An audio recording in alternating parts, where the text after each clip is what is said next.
presidente dos Estados Unidos, Donald Trump, anunciou hoje o envio de tropas para o Panamá.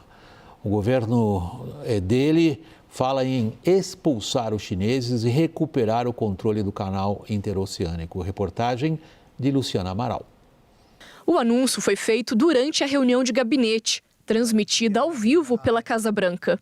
We've moved a lot of troops to Panama and filled up some areas that we used to have and we didn't have any longer, but we have them now. And I think it's in very good control. Right? O secretário de Defesa americano, Pete Hegseth, também participou da reunião. Ele disse que o envio de tropas faz parte de um memorando assinado com o Ministério da Segurança do Panamá nesta semana. They want the communist Chinese out, and with our troops there partnering with their forces, we've got a chance to push them all the way out, sir.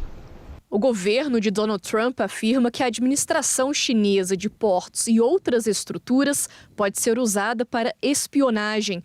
Pressionado pelos Estados Unidos, o governo do Panamá se retirou da nova Rota da Seda, um amplo programa de investimentos liderado pela China. A maior presença dos Estados Unidos na América Latina acontece no momento em que os países da região buscam uma maior aproximação e estudam formas de reagir aos tarifaços de Donald Trump. Ainda assim, a região está dividida. A cúpula da CELAC, Comunidade dos Estados Latino-Americanos e Caribenhos, realizada nos últimos dias em Honduras, terminou sem consenso. Ficaram de fora da declaração final a Argentina, Paraguai e Nicarágua. A chancelaria paraguaia disse que não se chegou a um entendimento mútuo na declaração, o que impediu que concordasse com os termos usados. Já o Ministério das Relações Exteriores argentino disse que a declaração é inválida e que os regimes autoritários estão ganhando voz na região com uma influência desproporcional.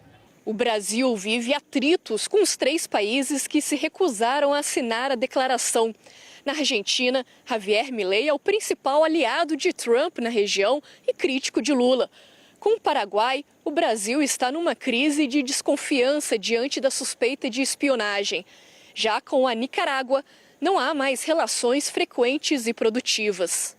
A maior integração dos países latinos e caribenhos é de interesse da China.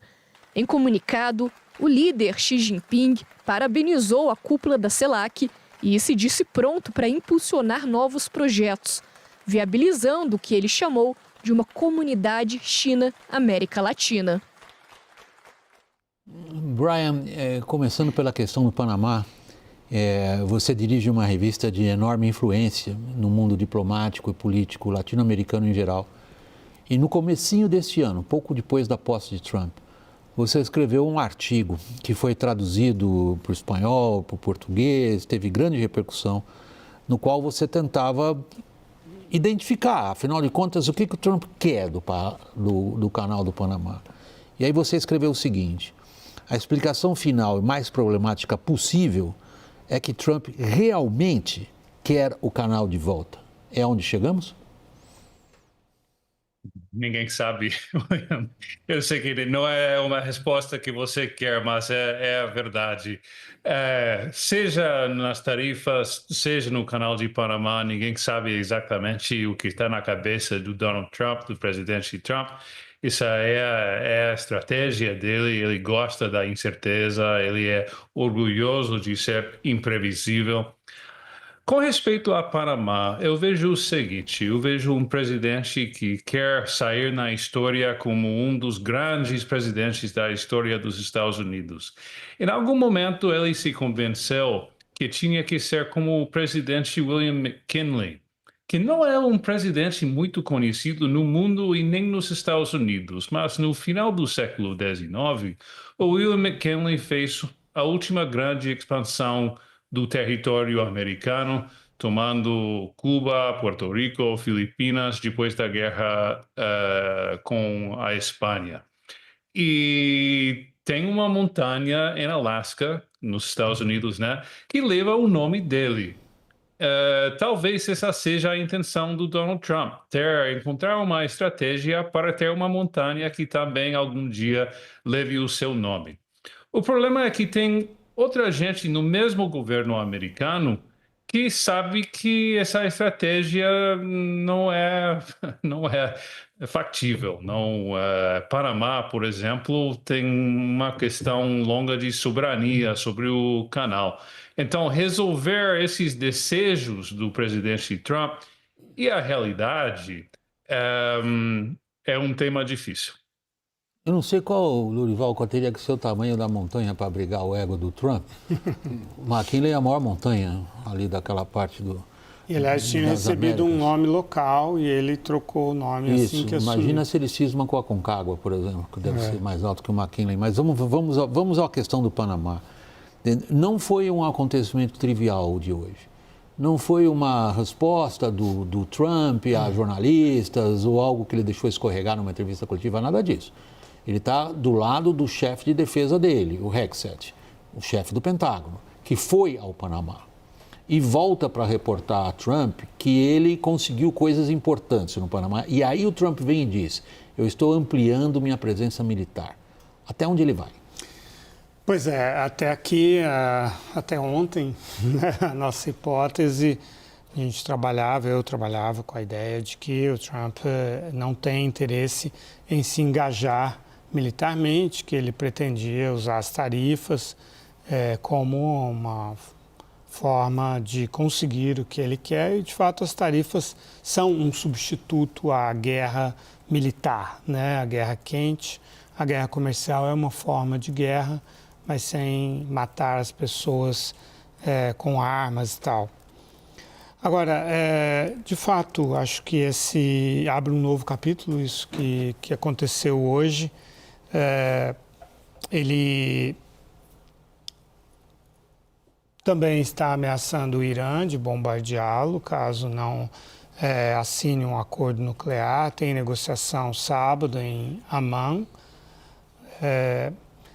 E o Trump realmente ele é muito imprevisível, muito egóico, muito paranoico, né? E se ele sentir que digamos, a autoridade, a liderança ou de alguma forma o valor dele como pessoa e como líder está sendo ameaçado, contestado, ele pode enveredar por um caminho desconhecido para ele mesmo. Isso é o que a gente sabe sobre o Donald Trump. Ele improvisa muito. Com relação à forma como ele vê o poder, né, o Bob Woodward uma vez perguntou isso para ele, como é que você define o poder? Bob Woodward, jornalista do Washington Post, né? E ele respondeu, a chave do poder é o medo. E esse se tornou então o título do livro do Bob Woodward, Fear, Medo, né? As tarifas, sem dúvida, elas tiveram e têm esse papel de deixar todo mundo em pânico, com medo e tal. Se ele considerar que no caso do Panamá, e parece evidente que no caso do Panamá as tarifas não se aplicam, não vão, digamos, expulsar os chineses e tal, reduzir a influência dos chineses, então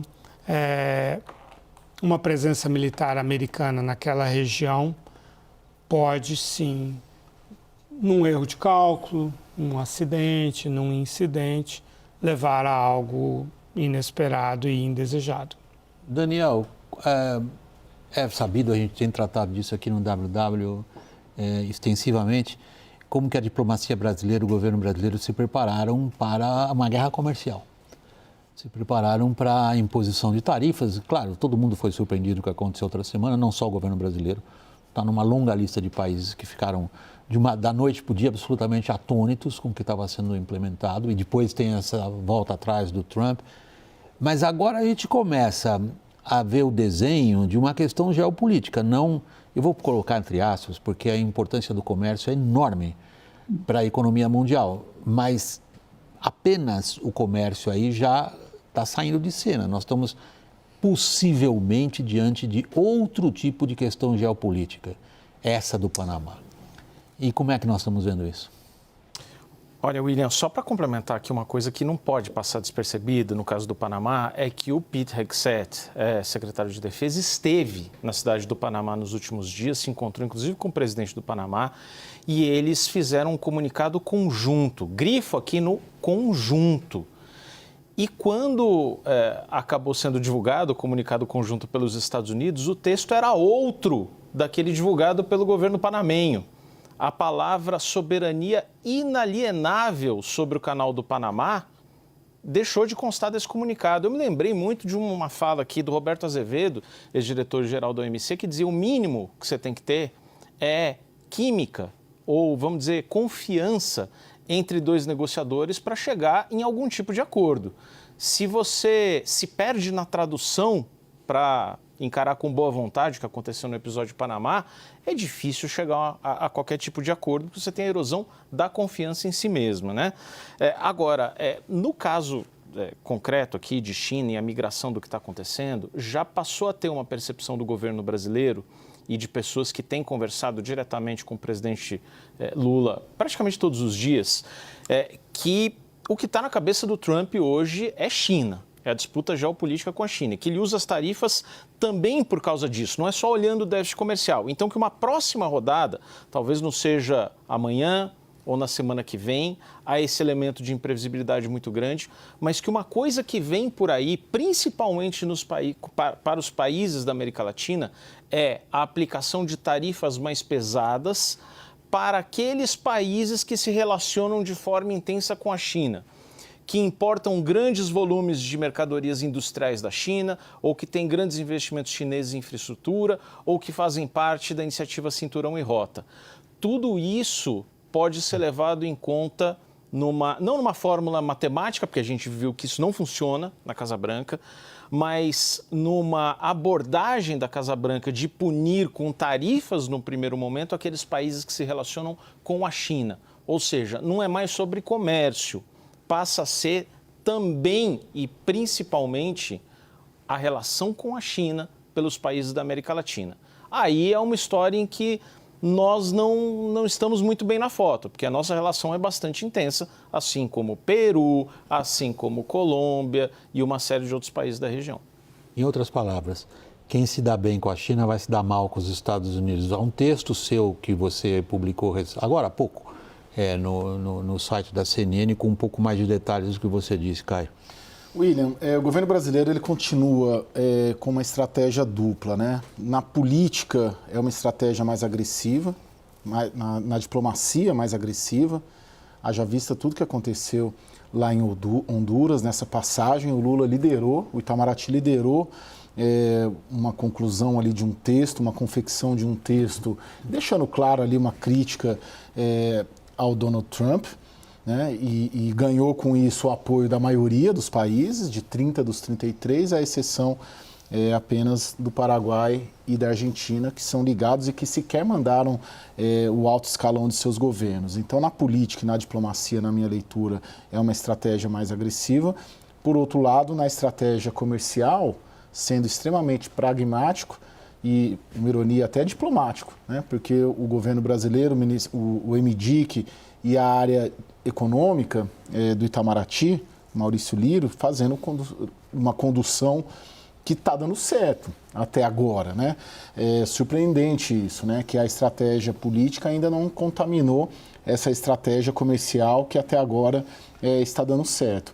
Mas eu penso também que o governo brasileiro encontrou uma justificativa para abraçar a China de vez, né? Eu já falei isso aqui algumas vezes, o coração do governo brasileiro bate pela China, muito mais do que pelos Estados Unidos. Vamos pegar esse aspecto abrangente que você está sugerindo, que é muito relevante.